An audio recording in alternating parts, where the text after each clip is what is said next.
Hi dudes, I'm Patrick, founder of Modaa Inc. and FixItDudes.com, and due to the overwhelming request for do-it-yourself videos, my team and I have created a mix of commonly used videos to help you with all of your home improvement needs.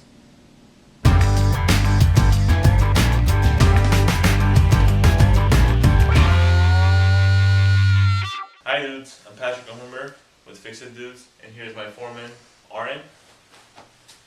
And today's project is going to be on creating stripes on this wall.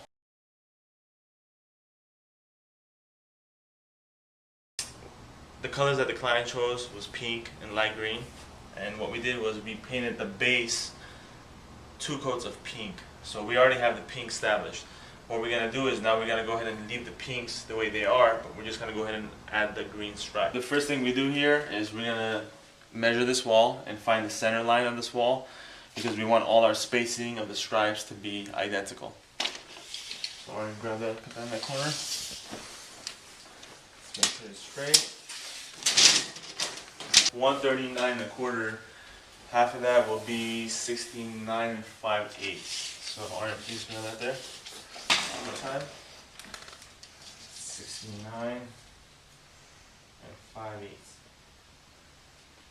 Okay, so we have our center line. So the reason why I took the measurement of the wall first to get the center line is to, once you indicate the center line, depending on, no matter what size you go with the stripe, what's going to happen is you're going to end off with the same dimensions on the corners. So if you start off in the center, if you have an 11 7/8 on that side, you're going to have 11 7/8 on this side. If you start with 12 inches from the corner, by the time you finish up the wall, you might end up with a 3-inch stripe on the right side. It's not going to look consistent. So what we do is we start from the center, knowing that we have the center all established. No matter, both reveals on the left and right are going to be identical. So that's the reason why we start from the center. So okay, I got the center line here, and I'm going to create 12-inch lines. So what that's going to indicate is I'm going to take 6 inches off to the right, 6 inches off to the left, and that's going to be my first rectangular stripe, where will be my 12-inch, and then I'm going to start taking 12 inches from that point on to the right, 12 inches from that point on to the left, and I'll have 12 inches all around. First thing I'm going to go ahead and the next thing I'm going to get is the level and plumb a straight line all the way from the ceiling to the baseboard. Now you can do this with the chalk line also. The chalk line process is a lot faster, but a little more messier. So I rather always use a level and a mechanical pencil to draw the real light lines.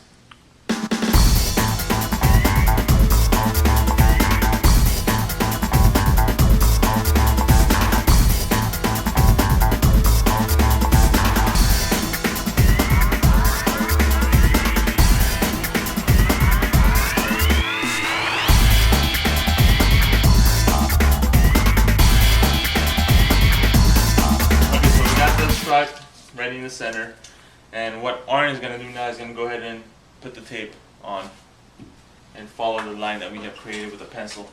Now what Aaron is going to do is he's going to start from the top, and once he gets the top in, and you have to make sure you press real tight on the tape because you're going to have paint seep through.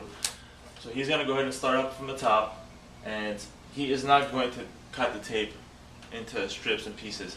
He's going to use that one strand all the way down to the baseboard, because in that way it's going to be consistent when we come to roll it with the mini roller.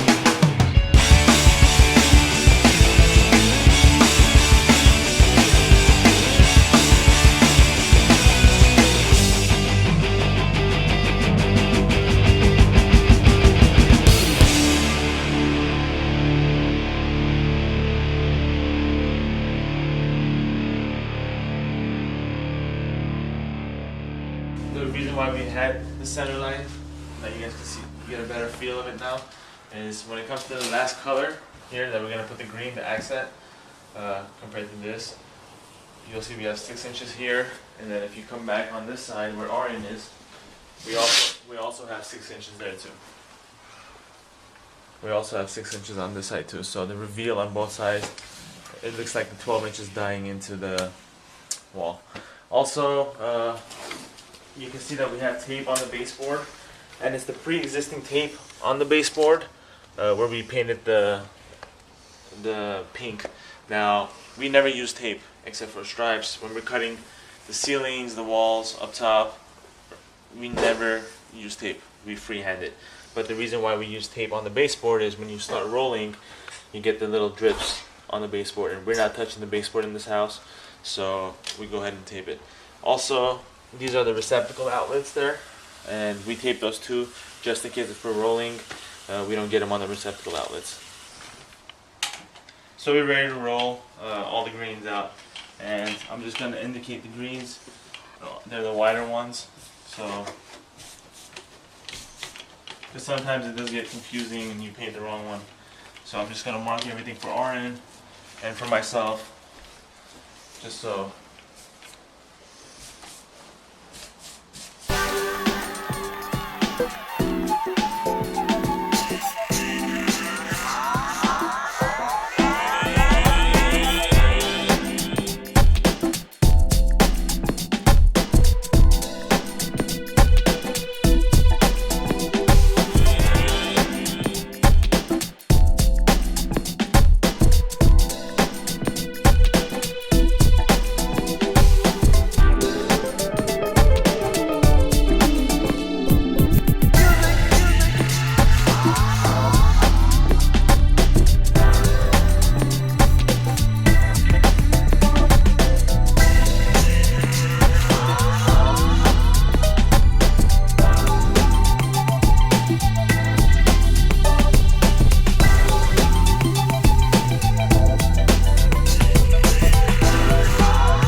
Done.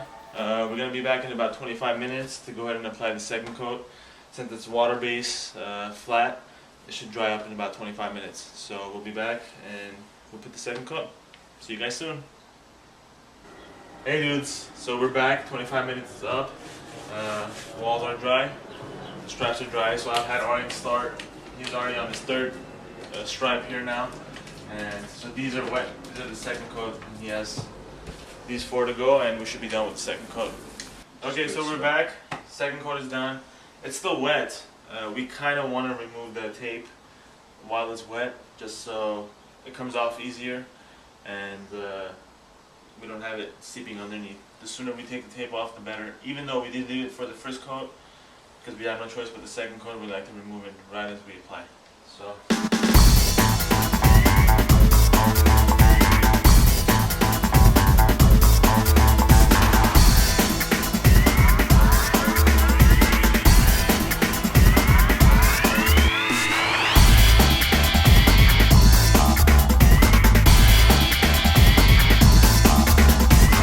Adjustments to do, move all the furniture back, and we should be back to see the end results.